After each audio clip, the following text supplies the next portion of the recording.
Welcome to IIPs.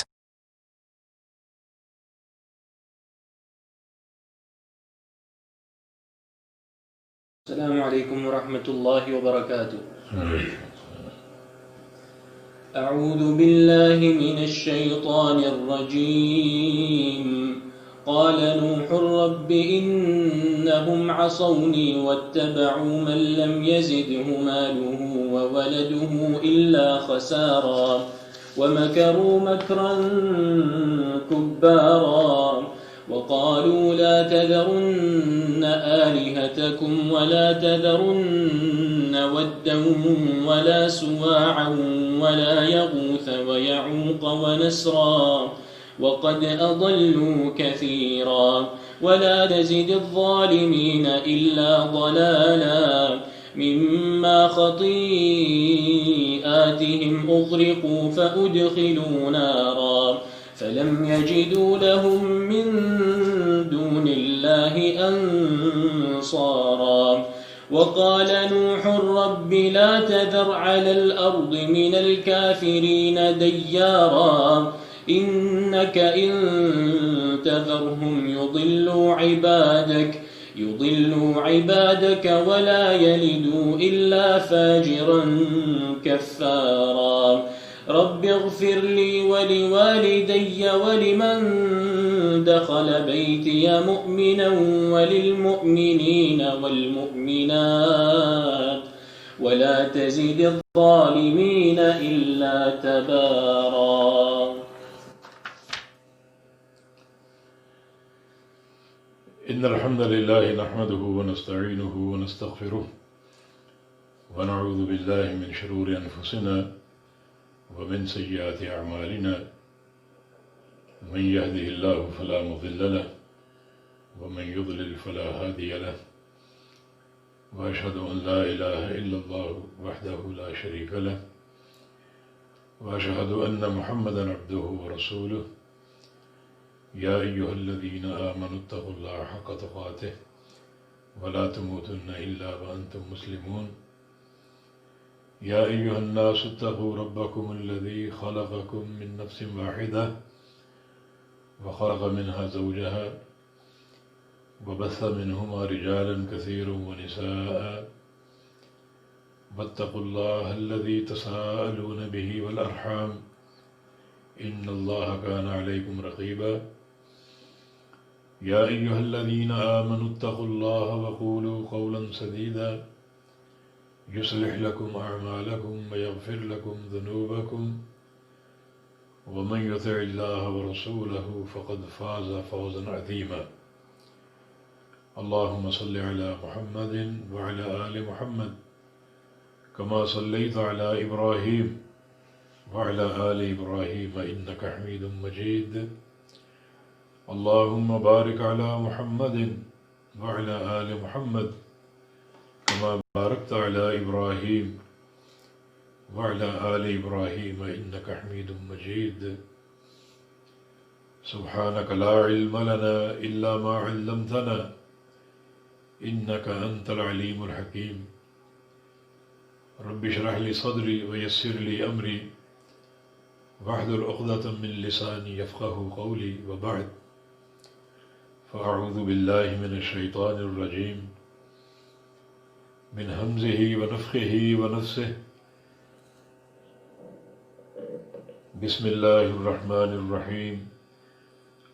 قال نوح رب إنهم عصوني واتبعوا من لم يزده ماله وولده إلا خسارا. سورہ نوح کی تفسیر جاری ہے. گزشتہ آیات میں نوح علیہ السلام کی دعوت کی تفصیل مذکور ہے اور وہ دعوت کس قدر نفاست اور اخلاص پر قائم ہے اور کچھ براہین اور دلائل کے ساتھ بھی مزین ہے. کچھ تو وہ دلائل جن کا تعلق نفس انسانی سے ہے، اور کچھ وہ دلائل جن کا تعلق آفاق سے، اور اللہ رب العزت آفاق اور انفس کے دلائل سے اپنے بندوں پر حجت قائم کرتا ہے، اور نوح علیہ السلام نے بھی انہی دلائل کے ذریعے اپنی قوم پر حجت قائم کی، مگر آپ نے سنا کہ قوم کا تمرد، ان کی سرکشی، ان کا تکبر اور ان کا انکار قبول حق سے مانع رہا اور رکاوٹ بنا رہا۔ نوح علیہ السلام کی زندگی، دعوتی زندگی کوئی چھوٹی نہیں تھی، بلکہ 950 سال کے دورانیے پر محیط، اور اتنا عرصہ ایک شخص اگر سمجھائے، اور سمجھانا بھی دن رات ہو، کبھی بآواز بلند اور کبھی گھر گھر جا کر رازدارانہ دعوت، اور اس میں 950 سال بیت جائیں اور قوم پھر بھی نہ مانے، یقیناً یہ سارے امور غصے کا، غضب کا، افسوس کا اور ملامت کا ذریعہ بنتے ہیں۔ چنانچہ نوح علیہ السلام نے یہ سارا شکوہ اللہ تعالیٰ کے سامنے رکھا۔ قال نوح رب انہم عصونی، کہا نوح علیہ السلام نے، رب اے میرے رب، انہم عصونی، بے شک انہوں نے نافرمانی کی ہے میری۔ عصونی، یہ عصیان سے نافرمانی کرنا اور بات کو نہ ماننا، دوسری راہ پر چل جانا، تو بے شک انہوں نے نافرمانی کی ہے میری، واتبعوا، اور اتباع کی ہے، من، اس کی یا ان کی، لم یزدہ مالہ وولدہ الا خسارا، نہیں زیادہ کیا جن کے مال نے اور جن کی اولاد نے سوائے خسارے کی۔ کن کی پیروی کی انہوں نے؟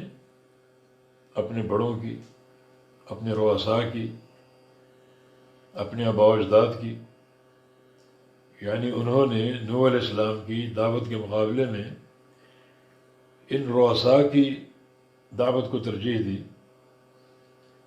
اور اپنے اکابر کی دعوت کو ترجیح دی۔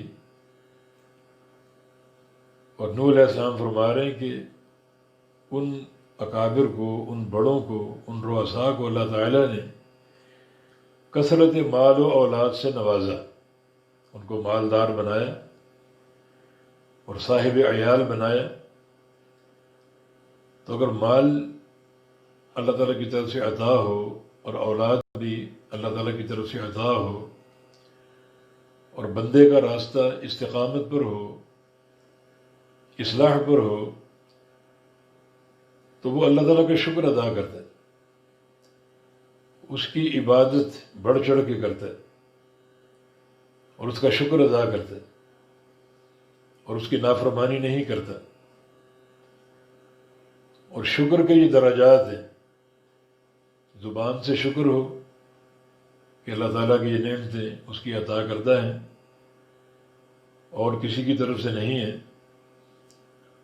اور عمل سے شکر ہو، یعنی اعمال صالح اطاعت بجا لائی جائے، اور ساتھ ساتھ نافرمانیوں سے گریز کیا جائے۔ جس کا شکر ادا کرنا ہے، ضروری ہے کہ اس کی اطاعت ہو اور اس کی نافرمانی نہ ہو۔ مگر یہ جو قوم نوح کے اکابر ہیں، رؤساء ہیں، بڑے ہیں، ان کے باپ دادا ہیں، جن کو اللہ تعالیٰ نے کثرت مال سے نوازا اور کثرت اولاد سے، فرمایا کہ ان کی مال و اولاد نے سوائے خسارے کے کسی چیز کو نہیں بڑھایا۔ یہ مال و اولاد کی کثرت سے ان کی اطاعت بڑھنی چاہیے تھی، اور تعلق باللہ مضبوط ہونا چاہیے تھا، مگر اس کے برعکس ان کا خسارہ بڑھا، یعنی خسارہ اخروی، نافرمانی، تکبر، اور آخرت کا عذاب جو ان کو مل کر رہے گا، لاحق ہو کر رہے گا، یہ نتیجہ ان کے مال و اولاد کا۔ اور وہ سمجھتے تھے کہ یہ کثرت مال اور کثرت اولاد اللہ تعالیٰ کی محبت کی نشانی۔ انہیں یہ معلوم نہیں تھا کہ نافرمانی کے باوجود اور خسارے کے راستے کے باوجود اللہ تعالیٰ اگر دے رہا ہے، یہ اس کی ڈھیل ہے، مہلت ہے، ایسی مہلت جس کے بعد بڑی ہولناک پکڑ ہوگی۔ وَأُمْلِي لَهُمْ إِنَّ كَيْدِي مَتِينٌ، ہم ڈھیل دیتے ہیں، اور ڈھیل دینے کے بعد جو پکڑ ہوگی بڑی ہی شدید اور بڑی ہی ہولناک ہوگی۔ تو یہ نوح علیہ السلام کا شکوہ اللہ تعالیٰ کے دربار میں، قال نوح، کہا نوح نے، رب انہم عصونی، اے میرے رب، بلا شبہ انہوں نے نافرمانی کی ہے میری، واتبعوا، اور مجھے چھوڑ کر اتباع کی ہے، من اس کی، لم یزد ہو، نہیں بڑھایا، جس کے مال نے، مال ہو ولد ہو، جس کے مال اور اولاد نے، الا خسارہ، سوائے خسارے کے۔ تو مراد ان کے اکابرین، ان کے رؤساء اور ان کے خاندان کے بڑے یا قوموں کے بڑے، جن کی اتباع کو انہوں نے ترجیح دی نوح علیہ السلام کی اتباع کے مقابلے میں۔ وَمَكَرُوا مَكْرًا كُبَّارًا، اور انہوں نے مکر کیا، مکرن، مکر کرنا، کبارن، بہت بڑا، بہت بڑا مکر کیا ان رؤساء نے، ان اکابرین نے۔ مکر کی بہت سی صورتیں تھیں، مثلا یہ اپنے چھوٹوں کو ابھارتے رہے کہ نوح علیہ السلام کی بات نہیں ماننی، اپنے چھوٹوں کو ابھارتے رہے کہ انہیں اذیت دینی، حتیٰ کہ قتل تک کا مشورہ دیا۔ یہ سب ان کے مکر کی صورتیں ہیں، ان کو قتل کر دو۔ اور یہاں نوح علیہ السلام کے معجزے کی بات ہو جائے کہ اللہ تعالیٰ نے انہیں کیا معجزہ دیا تھا، تو قرآن پاک میں ایک مقام پر مذکور ہے کہ نوح علیہ السلام نے پوری قوم سے کہا تھا کہ تم ایسا کرو، سارے اکٹھے ہو کر آ جاؤ اور سارے مل کے مجھے قتل کر دو، سارے مل کر، تاکہ میرا قتل، میرا خون کسی ایک بندے پر نہ ہو، سارے مل کے اکٹھے مجھ پر حملہ کر دو اور مجھے قتل کر دو، اور پھر دیکھو کہ تم اس میں کامیاب ہوتے ہو یا نہیں ہوتے۔ اور یہ بڑی بات ہے کہ پوری قوم کو بڑی جرت کے ساتھ چیلنج کرنا کہ آ جاؤ، دو دو ہاتھ کر لو اور پوری طرح پلاننگ کر کے آؤ، تدبیریں کر کے آؤ، اور تمہاری پلاننگ میں کوئی ابہام نہ ہو، اور پھر سارے مل کر مجھ پر حملہ کر دو، پھر دیکھو نتیجہ کیا نکلتا ہے۔ مگر قوم ایسا نہ کر سکی، ان میں جرت نہ ہوئی، ہمت نہ ہوئی۔ اور یہ معجزہ نوح علیہ السلام کا کہ ایک فرد واحد پوری قوم کے سامنے کھڑا ہے اور قوم کو چیلنج کر رہے، دلکار رہے، اور قوم اپنے اندر ہمت نہیں پا رہی اس للکار کا جواب دینے کی یا اس چیلنج کو قبول کرنے کی۔ تو جو ان کے اکابرین مکر کر رہے ہیں اور اپنی ناپاک تدبیریں کر رہے ہیں، جو ان کے چھوٹے، ان کے لوگ ہیں، جو ان کے خادم ہیں، ان کے اتباع ہیں، انہیں ابھار رہے ہیں کہ ان کی پیروی نہ کرنا، ان کو اذیتیں دینا، موقع ملے تو قتل کر دینا۔ تو مکروا مکرا کبارا، اور مکر کیا انہوں نے چالیں چلنا، بڑی بڑی چالیں، یہ کبار مبالغے کا صیغہ ہے فعال کے وزن پہ، جیسے قراء، اس طرح کبار، یہ مکرن کبارا مکرن عظیما جدا، بہت بڑے بڑے مکر کیے انہوں نے. وقالو، اور ساتھ اپنی قوم سے کہا، لا تذرن آلہتکم، ہرگز نہ چھوڑنا اپنے معبودوں کو. لا تذرن، یہ نون تاکید ہے، اس لیے ترجمے میں ہم نے تاکید کا معنی پیدا کیا. لا تذرن، نہ چھوڑنا ہرگز، آلہتکم، اپنے معبودوں کو. ولا تذرن، اور نہ چھوڑنا ہرگز، ودن، ود کو، ولا سواعن، اور نہ ہی سواع کو، ولا یغوث، اور نہ یغوث کو، ویعوق، اور نہ ہی یعوق کو، ونصر، اور نہ ہی نصر کو. یہ 5 ان کے معبود، ایک ود، دوسرا سواع، تیسرا یغوث، چوتھا یعوق، اور 5واں نصر. یہ ان کے بڑوں کی تلقین بھی تھی اور اپنے چھوٹوں کو ہدایت بھی تھی کہ ہمارے آباء و اجداد سے چلے آ رہے ہیں اور ان کی پوجا ہو رہی ہے. یہ 5 معبود کون تھے؟ عبداللہ بن عباس رضی اللہ عنہما فرماتے ہیں کہ رجال صالحون من قوم نوح، یہ نوح علیہ السلام کی قوم کے یہ 5 نیک لوگ تھے، اور لوگ ان کا اکرام کرتے اور لوگوں کے دلوں میں ان کی عقیدت تھی. اور جب یہ باری باری انتقال کرتے گئے تو شیطان کو عقیدے کے باب میں دخل اندازی کا موقع مل گیا.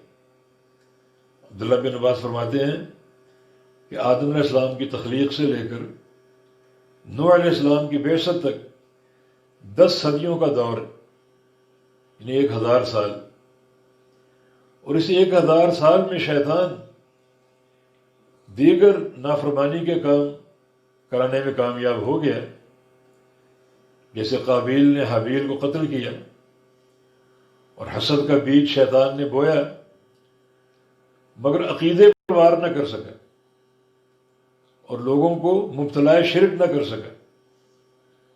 اب یہ 5 نیک لوگ تھے، اس تعلق سے شیطان نے سازش بھی کی، سوچ بھی لیا کہ ان نیک لوگوں کے تعلق سے میں عقیدے کا وار کروں گا اور ان کی توحید کو مجروح کروں گا اور ان کو شرک کے جال میں پھنساؤں گا.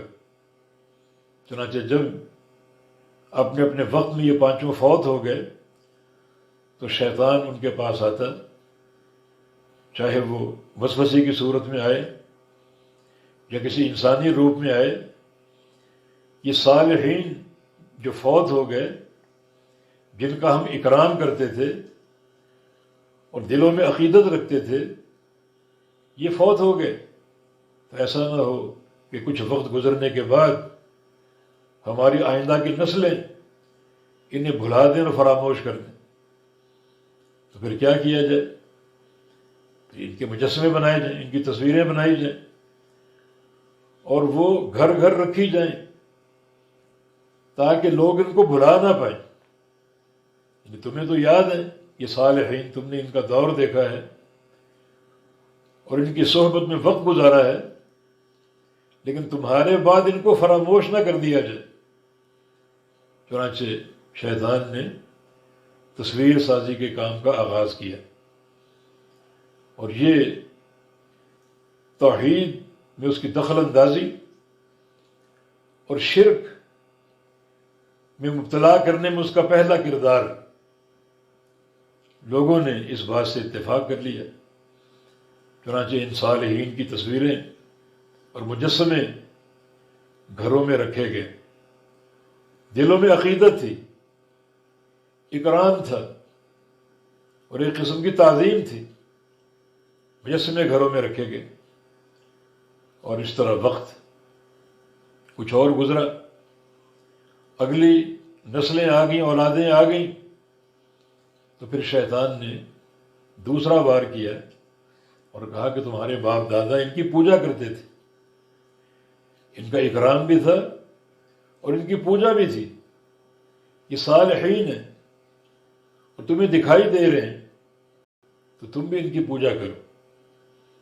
یہ مشرکین جن کا ایمان بڑا کمزور ہوتا ہے،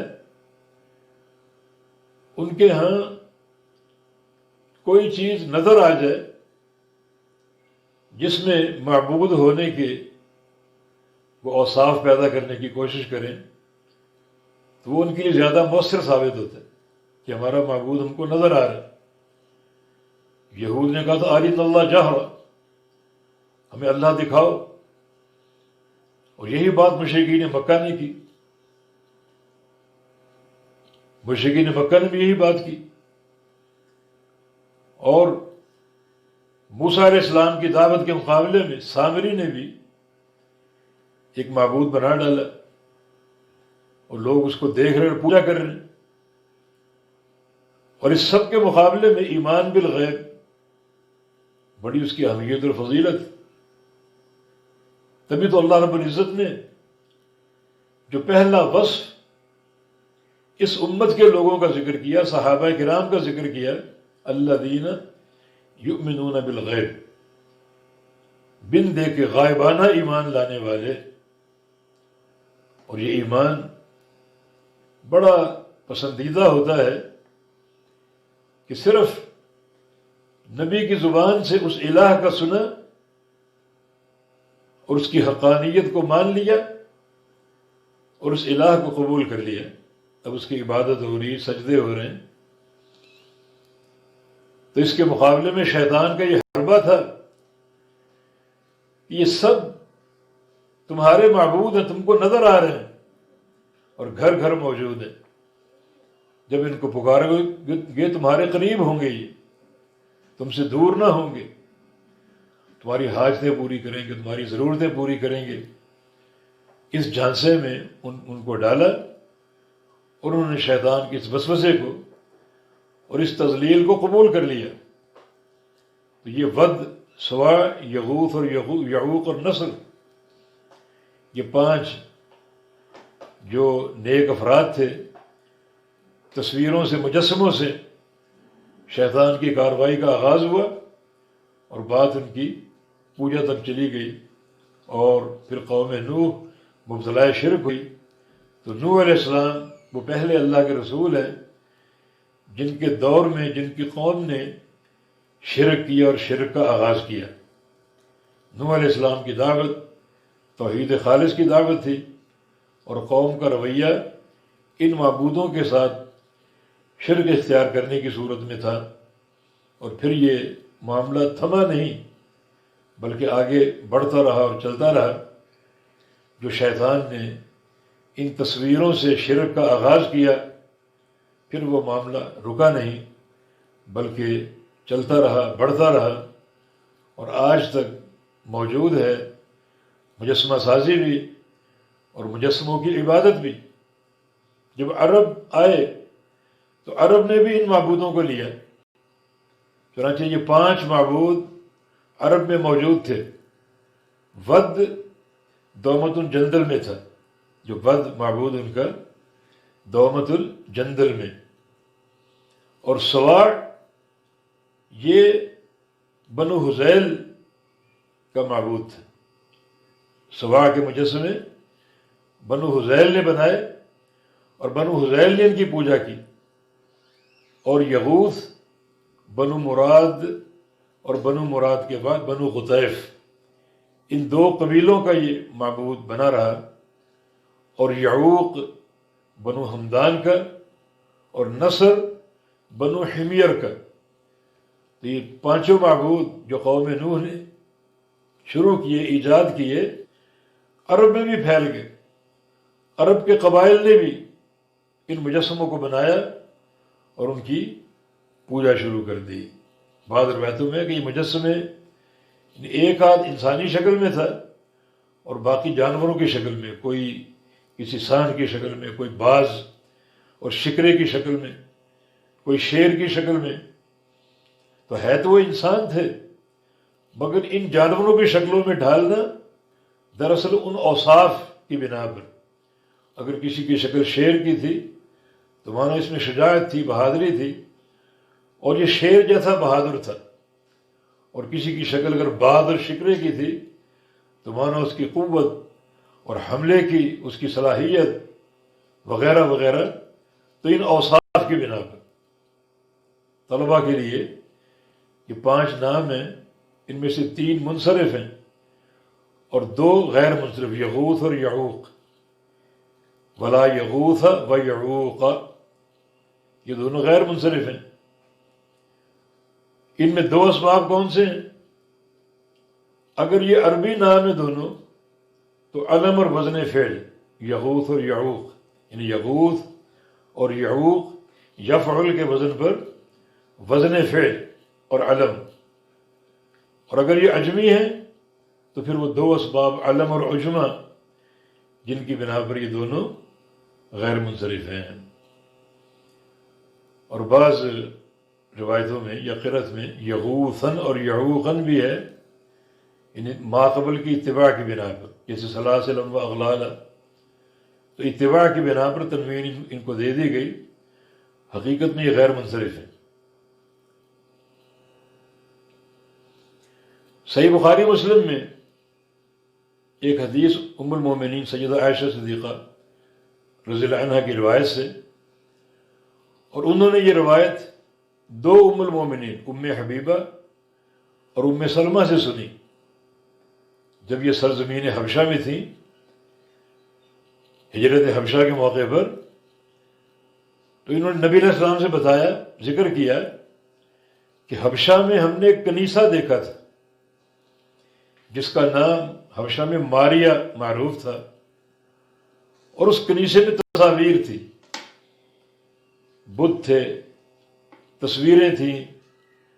تو رسول اللہ صلی اللہ علیہ وسلم نے ارشاد فرمایا کہ ان اولئک کان اذا مات الرجل الصالح منهم بنوا علی قبرہ مسجدا، کہ یہ ان لوگوں کا گندہ کردار تھا.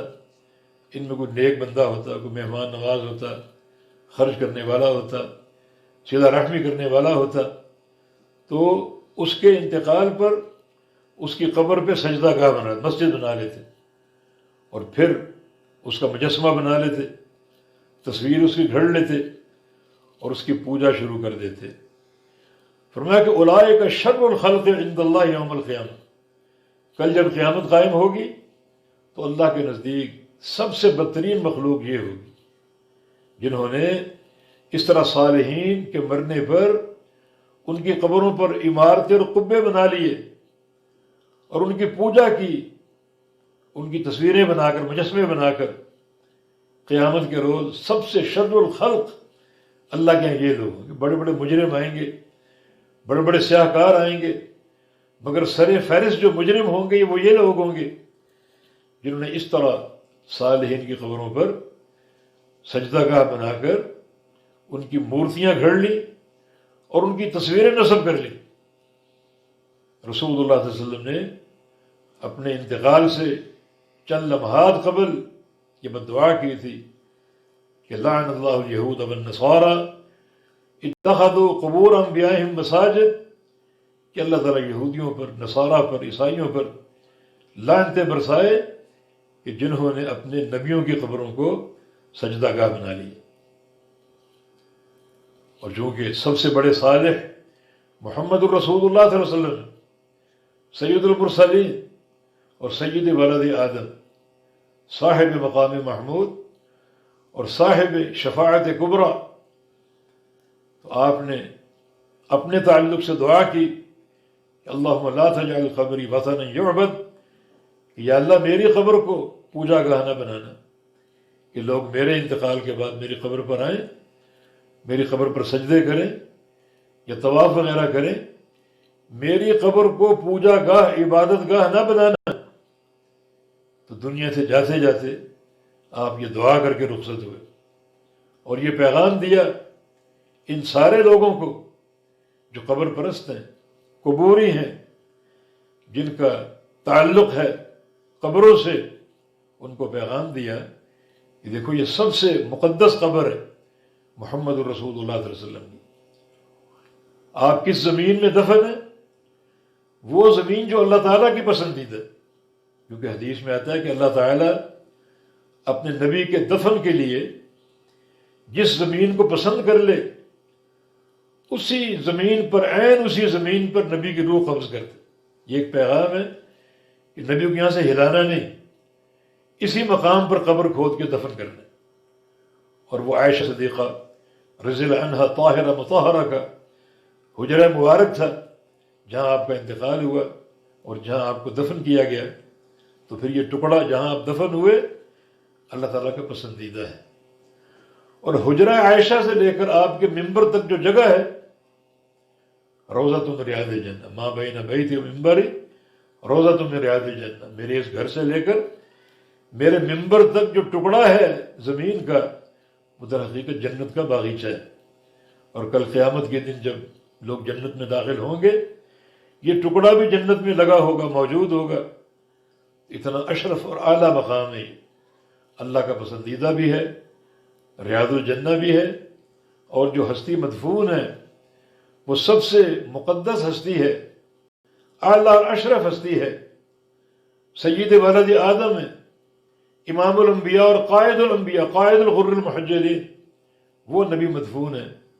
جب یہ اس نبی کی قبر اس عظیم ٹکڑے پر ہے، جب یہ پوجا گاہ نہیں بن سکتی، میلہ گاہ نہیں بن سکتی، اور عبادت گاہ نہیں بن سکتی، تو پھر وہ کون ہے جس کی قبر کو عبادت گاہ بنایا جائے؟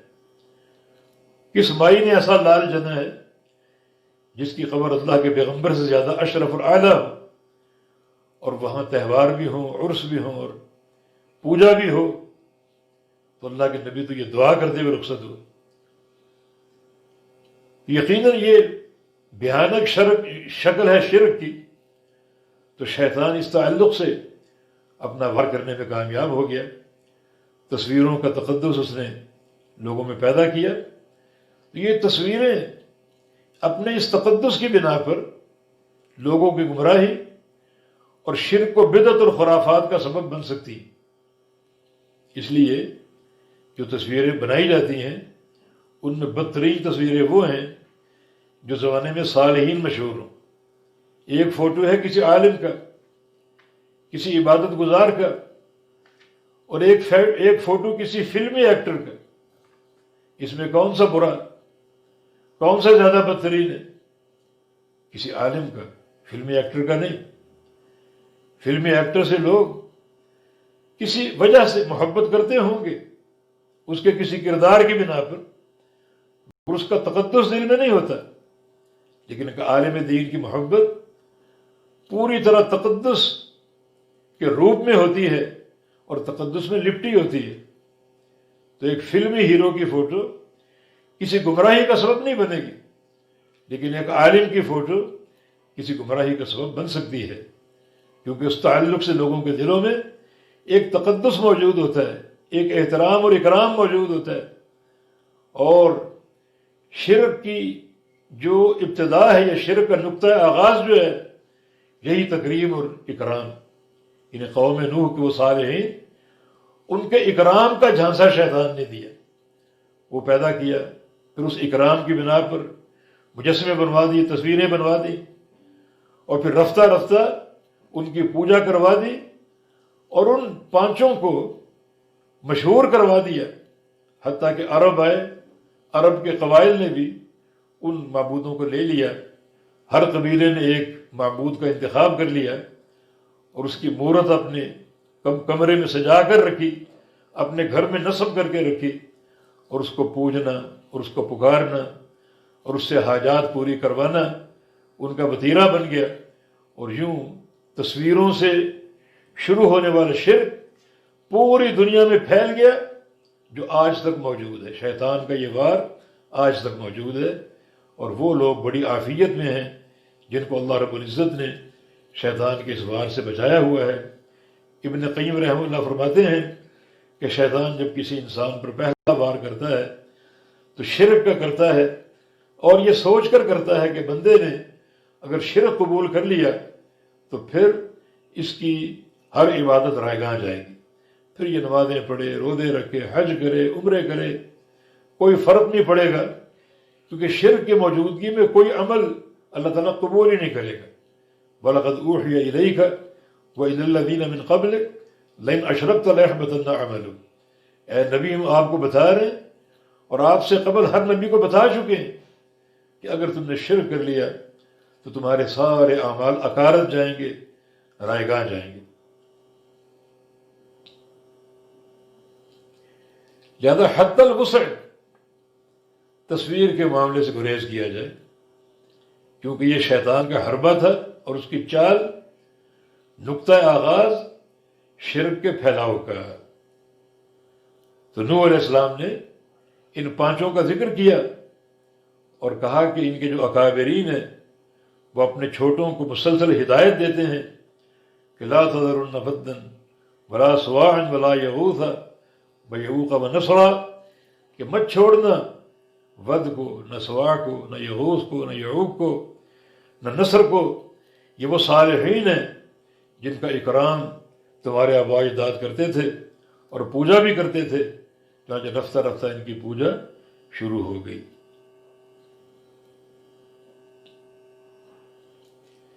مما خطیئاتہم اغرقوا فادخلوا نارا فلم یجدوا لهم من دون اللہ انصارا۔ مما، یہ من اور ما ہے، ما زائدہ ہے، اور یہ جب کلام میں زائدہ ہوتا ہے تو تاکید پیدا کرتا ہے، کلام میں قوت اور زور پیدا کرتا ہے۔ اصل میں من خطیئاتہم، اور یہ من سببیہ، اپنے گناہوں کی وجہ سے، من خطیئاتہم، مما خطیئاتہم، ما زائدہ، اصل جملہ من خطیئاتہم، اور ما زائدہ برائے تاکید، کلام میں شدت اور زور پیدا کرنے کے لیے، چنانچہ مما خطیئاتہم، اپنے گناہوں کی وجہ سے، اپنی غلطیوں کی وجہ سے، اپنی حرکتوں کی وجہ سے اغرقوا، غرق کر دیے گئے یہ لوگ، قوم نوح، فادخلوا نارا، اور پس پھر جہنم میں داخل کر دیے گئے۔ یعنی غرق کرنا دنیا کا عذاب ہے، اور مرنے کے بعد ان کی جان نہیں چھوٹی بلکہ جہنم میں داخل کر دیے گئے، اور غرق بھی بڑے ایک مہیب اور خوفناک طریقے سے۔ اللہ تعالیٰ نے بادلوں کے دروازے کھول دیے، خوب برسے، اور زمین کا پانی بھی ان سمندروں اور دریاؤں کے ذریعے سیلابی شکل میں بہا دیا، چنانچہ زمین کا پانی اوپر کو ابھرا اور آسمان کا پانی نیچے کو گرا، اور دونوں پانی مل کر ایک بدترین طوفان کی شکل بن گئی، اور اس طوفان کی لپیٹ میں قوم نوح آ گئی، پوری قوم غرق ہو گئی، جو اس بات کی دلیل ہے کہ نوح علیہ السلام اپنی زمین، اپنے دور کے روئے زمین کے تمام لوگوں کے رسول تھے، تبھی تو تمام لوگ غرق ہو گئے، سوائے ان چند افراد کے جن کی تعداد بعض علماء نے 80 ذکر کی ہے، کہ نوح علیہ السلام نے 950 سال تبلیغ کی اور 80 لوگ اسلام لائے، اس سے زیادہ نہیں، اور یہ ناکامی نہیں، یہ ناکامی نہیں ہے، یہ عظیم کامیابی ہے، یہ عظیم کامیابی ہے۔ ایک طرف امت محمدیہ ہے کہ جن کی تعداد کروڑوں اربوں تک پہنچ سکتی ہے، اور قیامت کی سب سے بڑی جماعت امت محمدیہ ہوگی، یہ کامیابی کی ایک صورت ہے، اور ایک کامیابی کی صورت نوح علیہ السلام کی، اور وہ کامیابی اس طرح کہ قوم مانے یا نہ مانے، اپنی دعوت سے، عقیدے سے تنازل اختیار نہیں کیا، کبھی یہ نہیں کہا کہ چلو کچھ اپنی منوا لو، کچھ میری مان لو، کوئی بیچ کی پالیسی بنا لو، کوئی سیاسی اقدام اختیار کر لو، میل جول کا راستہ بنا لو۔ یہ ساری خرافات آج لوگوں میں موجود دین کے نام پر، لیکن نہیں، نبی کی غیرت اور نبی کا عقیدے کے ساتھ تمسک، اور انتہائی کامیابی ہے رسول اللہ صلی اللہ علیہ وسلم کا فرمان ہے قیامت کے دن ایسے نبی بھی کھڑے ہوں گے معہ الرہط، جن کے ساتھ 8-10 افراد لوگ کی جماعت ہوگی. ایسے نبی بھی ہوں گے معہ رجل اور رجلان، جن کے ساتھ 1 یا 2 بندے کھڑے ہوں گے. اور ایسے انبیاء بھی کھڑے ہوں گے لیس معہ احد، جن کے ساتھ کوئی نہیں ہوگا. تو نبی کیا ناکام ہو گئے؟ ہاں، سیاسی لوگوں کے ہاں ناکام ہیں کہ ایک ووٹ نہیں خرید سکے، ایک ووٹ نہیں پیدا کر سکے. لیکن اگر دینی اعتبار سے دیکھیں، منہجی اعتبار سے دیکھیں، تو اس نبی کی کامیابی ہے کہ لوگ مانے یا نہ مانے، اپنے عقیدے سے ایک بال کے برابر بھی نہیں سرکنا، منہج سے انحراف نہیں کرنا، عقیدے میں تنازل اختیار نہیں کرنا. یہ بہت بڑی کامیابی. ہم یہ بات اس لیے کر رہے ہیں کہ آج ایک بڑے مشہور باحث نے جو فوت ہو چکے، انہوں نے نبی علیہ السلام کی مکی زندگی کو ناکام زندگی کہا ہے، نعوذ باللہ، کہ مکی زندگی میں چند افراد اسلام لائے اور کامیاب زندگی مدنی زندگی تھی، جس میں فوج در فوج لوگ دین میں داخل ہوئے. نعوذ باللہ، نبی کا کوئی لمحہ ناکامی نہیں ہوتا، کامیابی ہی کامیابی ہوتا ہے، کیونکہ نبی منہج سے، عقیدے سے وفا کرنے والا ہوتا ہے. اس کا تعلق باللہ وفا اور اطاعت کی بنیاد پر ہوتا ہے. اور جب تک وفا موجود ہے، اطاعت گزاری موجود ہے، تب تک کامیابی ہی کامیابی ہے، لوگ مانے یا نہ مانے. لہذا وہ لوگ جو محض دعوتی کامیابی کے لیے کہ لاکھوں لوگ ہمارے ساتھ بستر اٹھائے پھرتے ہیں، وہ اگر دعوت اور عقیدے میں تنازل اختیار کر لے اور لوگوں کو جوڑنے کے بہانے عقیدے سے بھی انحراف اختیار کر لے، تو یہ کامیابی نہیں، یہ ناکامی ہے. کامیابی یہ ہے کہ ایک بندے نے ساتھ نہیں دیا، ایک بندے نے دعوت قبول نہیں کی، لیکن عقیدے سے انحراف نہیں، کچھ لو اور کچھ دو نہیں ہے، جوڑ توڑ کی سیاست نہیں ہے، بلکہ صاف عقیدہ موجود اور قائم ہے. تم مانو یا نہ مانو. تو نوح علیہ السلام کی قوم غرق کی گئی، اور پھر مرنے کے بعد جو جہنم کا عذاب، وہ بھی ان کو لاحق ہوگا.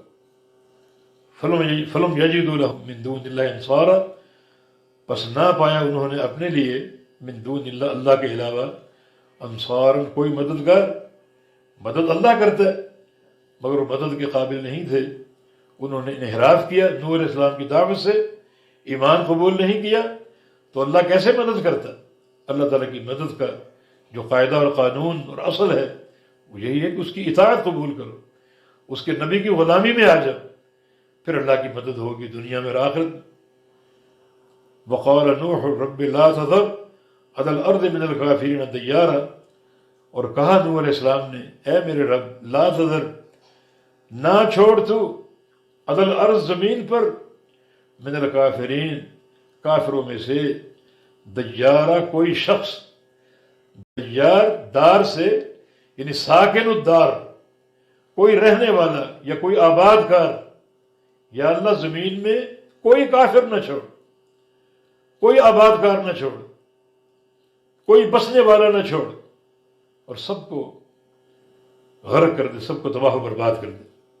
یہ اس غصے کا مظہر، اس ناراضگی کا مظہر کہ 950 سال اس قوم کو سمجھایا، لیل و نہار سمجھایا اور سرًا و علانیۃً سمجھایا، لیکن قوم کا کبر بڑھتا گیا اور انہوں نے نوح علیہ السلام کی دعوت کے مقابلے میں اپنے جو اکابر ہیں ان کی دعوت کو ترجیح دی اور ان کی بات کو قبول کیا.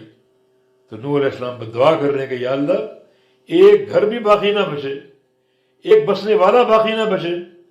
انک ان تذرہم یضلوا عبادک، بے شک تو اگر چھوڑ دے گا انہیں، یضلوا گمراہ کر دیں گے وہ عبادک تیرے بندوں کو، ولا یلدوا الا فاجرا کفارا، اور نہیں جنیں گے، نہیں پیدا کریں گے مگر فاجروں کو اور کافروں کو. کفار مبالغہ کا صیغہ فعال کے وزن پر، یعنی جو شدید قسم کا منکر اور نافرمان اور شدید قسم کا ناشکرہ ہو، یہ کفار مبالغہ کا صیغہ ہے. اگر ان کو چھوڑ دے گا تو تیرے بندوں کو گمراہ کریں گے اور آگے جو نسلیں ان کی ہوں گی وہ فاجر ہوں گی اور کفار ہوں گی، بڑے بدترین قسم کے کافر ہوں گے۔ سوال یہ کہ نوح علیہ السلام کو کیسے معلوم ہوا؟ جواب ان کے تجربے کی بنا پر۔ یہ 950 سال کوئی معمولی عرصہ نہیں ہے، یہ 9.5 صدیاں ایک قوم میں گزاری، ان کا رویہ دیکھا، ان کی فطرت دیکھی، ان کا تجبر اور تکبر دیکھا، اور پھر نوح علیہ السلام اس نتیجے پر پہنچے کہ اللہ رب العزت ان کو برباد ہی کر دے، کیونکہ اگر یہ زندہ رہے، آگے ان کی نسلیں آئیں تو وہ بھی سب کی سب جہنم کی ایندھن بنے گی، تو فائدہ کیا اس کثیر تعداد کا، ان لوگوں کی آباد کاری کا فائدہ کیا؟ چنانچہ یہ دعا کی، بلکہ بددعا کی۔ پھر دوسری بات ہے کہ اگر یہ بددعا غلط ہوتی، اللہ آپ کو ٹوکتا کہ آپ نے ایسی بات کیوں کر دی؟ جیسے غزوہ احد کے بعد رسول اللہ صلی اللہ علیہ وسلم نے کچھ مشرکین کا نام لے کر بددعا کی تھی، ان کی ہلاکت کی، ان کی بربادی کی۔ اللہ تعالیٰ نے اپنے نبی کو ٹوکا، لیس لک من الامر شیء، کہ آپ کو یہ اختیار کس نے دیا؟ یہ آپ نے بددعا کیوں کی ان کے لیے؟ اللہ تعالیٰ کی حکمت اللہ جانتے۔ چنانچہ جن جن کے لیے بددعا کی تھی آپ نے، وہ سارے لوگ نام بہ نام فتح مکہ کے موقع پر مسلمان ہو گئے تھے۔ تو اللہ تعالیٰ کو علم ہے، وہ سارے احوال کو، ماضی کو، مستقبل کو جانتا ہے، اور اگر نوح علیہ السلام کی اس بددعا میں غلطی ہوتی تو اللہ تعالیٰ آپ کی اصلاح کرتا۔ جیسے وادی طائف میں اللہ کے پیغمبر سے کہا گیا کہ آپ کہیں تو ان 2 پہاڑوں کے بیچ ان کو پیس کے رکھ دیں، فرمایا کہ نہیں، میں رحمت بن کر آیا ہوں، لعنت اور عذاب بن کر نہیں آیا۔ یہ لوگ اگر میری بات نہیں مانتے، ہو سکتا ہے ان کی اولادیں میری بات مان لیں اور میری اطاعت قبول کر لیں۔ اور یہ فرمان آپ کا بڑا حکیمانہ تھا۔ چنانچہ طائف والے لوگ بعد میں اسلام لائے اور ان کی اولادیں اسلام لائیں اور بڑا قوی اسلام لائے۔ بڑے بڑے جو ہیں وہ مشہور معروف لوگ، عقیدے والے، پکے اسلام اور ایمان والے اور بڑی بڑی فتوحات کرنے والے اہل طائف میں موجود تھے۔ ایک چھوٹی سی مثال آپ کو دیتا ہوں، ہم اہل سندھ والے، پنجاب والے، ملتان والے، ہماری جو دعوت ہے، یعنی سندھ کو باب الاسلام کہا جاتا ہے، اور سندھ کی فتح میں جبکہ سارا نظام جو ہندوانہ تھا، ایک نوجوان کا کردار ہے محمد بن قاسم رحمہ اللہ کا، جو کہ ثقفی تھا طائف کا۔ تو اللہ رب العزت نے طائف کے لوگوں کو یعنی کتنا ان سے کام لیا، اور اللہ کے نبی کی اس بات میں کتنی حکمت ہے کہ اگر یہ میری بات نہیں مانتے، ان کی اولادیں میری بات مانیں گی، اور اولادوں نے مانا، اور ایسے ایسے لوگ پیدا ہوئے جنہوں نے کارہائے نمایاں انجام دیے۔ چنانچہ سندھ کا اسلام جو باب الاسلام اس خطے کے لیے، اور پھر باقی ہند اور پنجاب اور دیگر علاقوں کا اسلام محمد بن قاسم کی تحریک کے نتیجے میں آیا۔ تو یہ نبی علیہ السلام کی اس بات کی ایک حکمت اور وہ ایک شان جو اللہ پاک نے دنیا کو دکھائی۔ رب اغفر لی، اے میرے رب بخش دے مجھے، ولوالدی، اور میرے والدین کو، مجھے بخش دے اور میرے والدین کو بخش دے۔ اس کا معنی والدین نوح علیہ السلام کے مسلمان تھے۔ وَلِمَنْ دَخَلَ بَيْتِيَ مُؤْمِنًا، اور اسے بھی بخش دے جو داخل ہو میرے گھر میں مؤمناً، ایمان قبول کرتے ہوئے۔ یہ حال ہے داخلہ کی ضمیر سے، تو میرے گھر میں داخل ہو ایمان قبول کرتے ہوئے۔ یہ بیتی، بیت کا معنی گھر، تو مراد گھر بھی ہو سکتا ہے، مراد آپ کی مسجد بھی ہو سکتی ہے، مراد آپ کا سفینہ بھی ہو سکتا ہے، جس کشتی میں سوار ہو کر لوگوں نے حفاظت حاصل کرنی تھی، وہ سفینہ بھی ہو سکتا ہے۔ وَلِلْمُؤْمِنِينَ، اور بخش دے مومنین کو، والمؤمنات، اور بخش دے مومن عورتوں کو، مومن مردوں کو بخش دے اور مومن عورتوں کو بخش دے۔ وَلَا تَزِدِ الظَّالِمِينَ إِلَّا تَبَارًا، اور نہ زیادہ کر، نہ بڑھا ظالموں کو مگر تبارا، ہلاکت میں، بربادی میں، تباہی میں۔ ان کی تعداد نہ بڑھائیو، ان کا مال و اولاد نہ بڑھائیو، بلکہ ان کو تباہ کر دے، اور جو چیز بڑھانی ہے وہ بربادی بڑھانی ہے اور تباہی بڑھانی. تبارہ تبر سے، اور تبر کا معنی ہلاکت. قرآن پاک میں ایک اور مقام پر ان ہؤلاء متبر ما فیہم، یعنی ہلاک ہونے والے یا ہلاک کیے گئے. تو رب اغفر لی، میرے رب مجھے بخش دے، والدیہ میرے ماں باپ کو بخش دے، ولمن دخل بیتی، اور جو داخل ہو میرے گھر میں، مؤمنا ایمان قبول کرتے ہوئے، وللمؤمنین، اور سارے مومن مردوں کو بخش دے، والمؤمنات، اور ساری مومن عورتوں کو بخش دے، ولا تزد الظالمین الا تبارا، اور نہ بڑھا ظالموں کو مگر بربادی میں، ہلاکت میں، خسارے میں اور تباہی میں. یہ تبارہ مفعول ثانی ہے لا تزد سے، ظالمین مفعول اول اور تبارہ مفعول ثانی، اور یہ مستثنیٰ مفرغ ہے یہ، اس لیے ظالمین و تبارہ یہ دونوں مفعول واقع ہو رہے ہیں تزد سے، اور نہ بڑھا ظالموں کو مگر بربادی میں اور ہلاکت میں ہے. تو اس طرح اللہ کی توفیق سے